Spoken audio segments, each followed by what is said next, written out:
Hello বন্ধুরা, তো দেখো আজকে পয়লা বৈশাখ আমাদের এখানে চড়ক পুজোর বা চড়কের মেলা অনুষ্ঠিত হয়।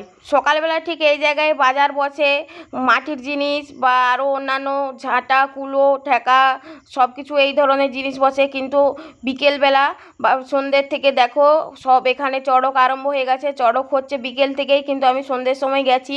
আর এই দেখো 4জন করে উঠছে একসাথে, তারপরে তারা হাতে ধরে কখনো পায়ে ধরে বিভিন্নভাবে তারা ঘুরতে থাকে।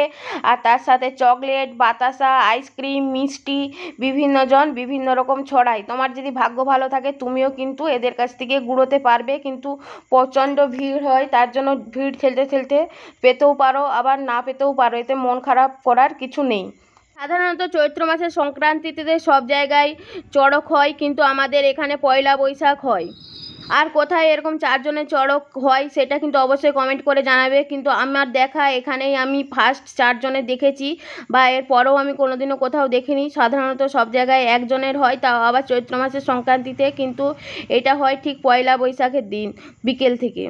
যাদের আমার ভিডিওটা দেখে ভালো লাগলো, এরকম 4জনের চড়ক পরের বছর অবশ্যই আসবে। এবছর তো হয়তো আর আসা হবে না, কিন্তু পরের বছর অবশ্যই আসবে। তাদেরকে বলি ঘাটাল থানার অন্তর্গত এটা খড়ারের কৃষ্ণপুর ফাঁড়ির সামনেই অনুষ্ঠিত হয়। আগামীকাল ছিল এখানে জিপ ফোর, আর আজকে হচ্ছে 4জনের চড়ক। তার জন্য এখানে প্রচণ্ড ভিড় হয়, কারণ চারিদিকে তো চড়ক সারা হয়ে যায়, আর এখানেই একমাত্র পয়লা বৈশাখ হয়। যদি